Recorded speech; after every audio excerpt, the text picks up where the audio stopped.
এখন সবই উঠাবে। হ্যাঁ, এখানে যত রাবিশ আছে এবং খোয়া আছে সবই উঠায় নিয়ে ওই যেখানে একেবারে পানি কাদা জমে আছে ওই রাস্তায় ফেলে দাও। এরপরে কিছু আরও যদি খোয়া লাগে, খোয়া বালি সিমেন্ট দিয়ে ওটা একবারে রাস্তা কমপ্লিট করে দেবো ইনশাল্লাহ। আসসালামু আলাইকুম, কেমন আছেন সবাই? আশা করছি সবাই অনেক অনেক অনেক ভালো আছেন। আলহামদুলিল্লাহ আমিও ভালো আছি আপনাদের দোয়া আশীর্বাদে। এইখানে আমার একটা শেড ছিল, শখের শেড। তো এই শেডটা ভেঙে ফেলেছি। এই শেডের যে টিন কাঠ সেটি নিয়ে একটা গ্রামের মধ্যে ফাঁকা মাঠে আমরা একটা শেড করছি, আপনারা অনেকেই জানেন। ওইখানেই গরু লালন পালন করব। তো এইখানে যে ঘর ভাঙার পরে যে কিছু রাবিশ, ছোটো ছোটো খোয়া, এগুলোও কাজে লাগাবো।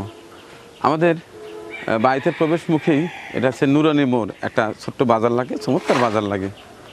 ওইখানে আমার বাড়ির প্রবেশ মুখে যে রাস্তাটা আছে, রাস্তাটা একেবারে পানি জমে কাদা দিয়ে মানুষের চলাচল একেবারে অনুপযোগী হয়ে গেছে। যেহেতু এখন কোনো জনপ্রতিনিধি নাই, সেহেতু কার কাছে অ্যাপ্লাই করব? আর কিছু বলার নেই। ভাবলাম যে এগুলো দিয়ে আরও কিছু বালি আর খোয়া এবং কিছু সিমেন্ট যতটুকু লাগে সেটি একেবারে আমার নিজের অর্থায়নে, আমার না আপনাদের, যারা আমার ভিডিও দেখেন, ভিডিও দেখলে যে আয় হয় ইউটিউব থেকে, সেই আয়ের টাকা দিয়ে রাস্তাটা ঠিক করব ইনশাল্লাহ।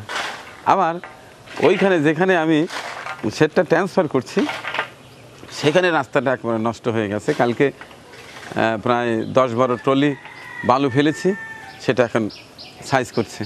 আসলে কিছু কিছু কাজ শুধু মানে প্রতিনিধিদের মুখের দিকে তাকা থাকলে হবে না, সরকারের দিকে তাকা থাকলে হবে না। সরকার আসলে কে? সরকার তো আমি আপনি, আমরাই তো দেশের জনগণ। আমাদের ট্যাক্সের টাকা দিয়ে এই কাজগুলো হয়। যেহেতু এখন রাজনৈতিক পরিস্থিতি মানে এখন যে কাজগুলো করার মতো স্থিতিশীল অবস্থা নেই, সেহেতু আমার মনে হয় আমাদের উচিত যার যার বাড়ির সামনে যে যে সমস্যা আছে, আমরা নিজেরাই যদি ছোটোখাটো সমস্যা আমরা নিজেদের অর্থে ওটা সমাধান করি তাহলে ভালো হয়। চলুন আমি খামারে যাব, যাওয়ার আগে সেই জায়গাটা একটু দেখি যে আসলে ওই রাস্তাটা কী অবস্থা। এইখানে যত রাবিশ আছে, খোয়া আছে, সবই নেব। এরপরে যত বালি লাগে, খোয়া লাগে, সিমেন্ট লাগে, আমি নিজে এটা ব্যবস্থা করবো ইনশাল্লাহ।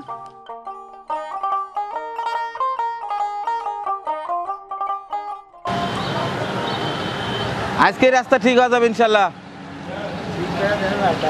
হ্যাঁ, তোমাদের যাতায়াত অসুবিধা, এই যে দেখুন এটা পৌরসভার রাস্তা। এখন যেহেতু প্রতিনিধি নাই, কার কাছে অ্যাপ্লাই করব? যে কারণে আমি নিজের থেকেই এই রাবিশ খোয়া ফেলে দেখি রাস্তাটা কতটা ভালো করা যায়। এই দেখুন অবস্থা, নেই কোনো ব্যবস্থা, এই হাঁটাই মুশকিল। এই যে বাসার থেকে এই রাবিশগুলো আনছি এখানে ফেলে, এরপরে প্রয়োজনীয় আরও কিছু বালি, খোয়া এবং সিমেন্ট এটা দিয়ে একবারে আম্বিয়া ভালো হবে না? তোমাদের তো কষ্ট হচ্ছিল, এখানে মানুষজন যাতায়াত করা কষ্ট হচ্ছিল, তো এখন তো কিছু করার নেই। এখন তো জনপ্রতিনিধি নাই, এখন আমরাই যতদূর পারি করি। আরেকটা রাস্তা দেখাবো, আমার খামারের প্রবেশের ওই রাস্তাটা দড়িপাড়া, সেটাও কাজ হচ্ছে। চলুন আজকে ঘুরে ঘুরে এগুলি দেখাবো আপনাদের।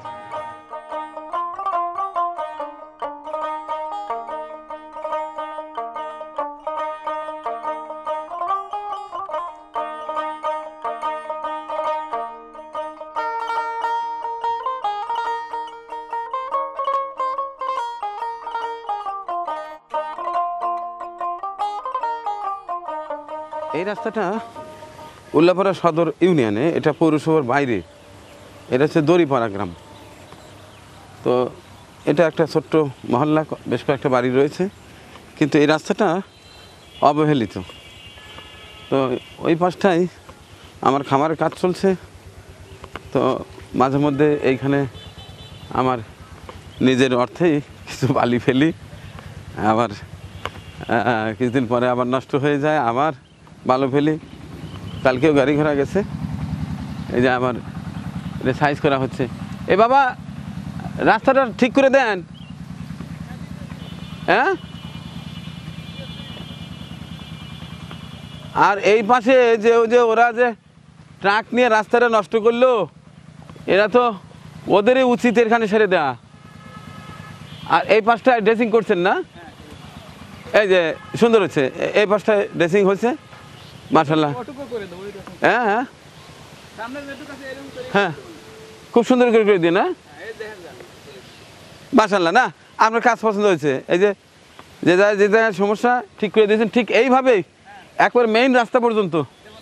হ্যাঁ আচ্ছা, দিয়ে আমি খামারে আছি, 80 টাকা নিয়ে যান। আচ্ছা ঠিক আছে। আসলে প্রতিটি এলাকায় প্রতিটি মানুষের ছোটোখাটো কিছু দায়িত্ব থাকে। এটা আহামরি যে অর্থ লাগে সেটা কিন্তু না।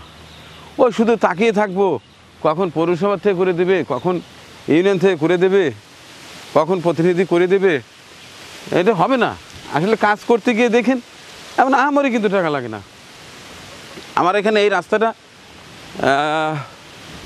এয়ার রিপেয়ারিং করতে আমার টোটালি বোধহয় এর আগে আর এবার দিয়ে 15-16 ট্রলি বালু লেগেছে।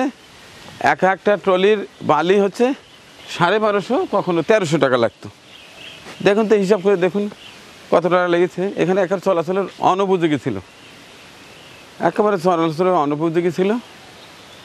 তো কত দূরে তো কত টাকাই যায়, নিজের পকেট থেকে কিছু খরচ করতে হয়। অনেকে বলে যে মানিক ভাই সবই খালি ডোনারের টাকা দিয়ে খরচ করেন। হ্যাঁ, আমার তো মূল শক্তি হচ্ছে ডোনার। তার চেয়ে বড় শক্তি হচ্ছে আপনারা যারা আমার ভিডিও দেখেন। যারা ভিডিও দেখেন তারা দেখেন জন্যেই তো ইউটিউব ওই যে অ্যাড দেয়, সেই অ্যাডের থেকে টাকা দেয়, সেটা দিয়ে আমি চলি। অস্বীকার করার কোনো সুযোগই নেই। এই যে রাস্তাটা একেবারেই চলাচলের অনুপযোগী ছিল। আগে এখানে যারা বসবাস করতো এদের তেমন একটা করণীয় ছিল না, পারতো না।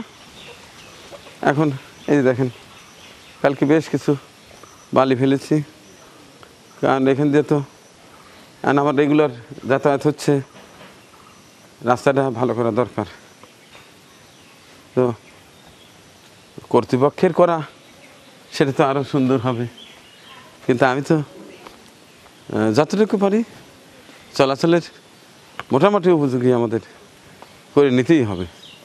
এই হচ্ছে ঈদগাহ মাঠ, আর ওই পাশটা আছে কবরস্থান। এখানে একটা রাস্তা হওয়া জরুরি। যাক, এই হচ্ছে আমার সেটা চলে এলাম, সেটা কাজ চলছে। দেখতে নিয়মিত চোখ রাখতে হবে আমার চিত্রপুরী কৃষি চিত্র ইউটিউব চ্যানেল এবং রয় মানিক ফেসবুক পেজে। অনেকেই জানতে চেয়েছেন যে সেটার টোটালি কত খরচ পড়লো, সেই সবই জানাবেন, অবশ্যই জানাবো। মাঝে মধ্যে তো ছোটো ছোটো টুকরা ভিডিও দিচ্ছি, সর্বশেষ দেখাবো, জানাবো যে এই সেটটাতে টোটালি কত টাকা খরচ হয়েছে, এবং সেটটা যদি পছন্দ হয় আপনি এইভাবে সেটটা করতে পারেন। ভালো থাকবেন, আল্লাহ হাফেজ।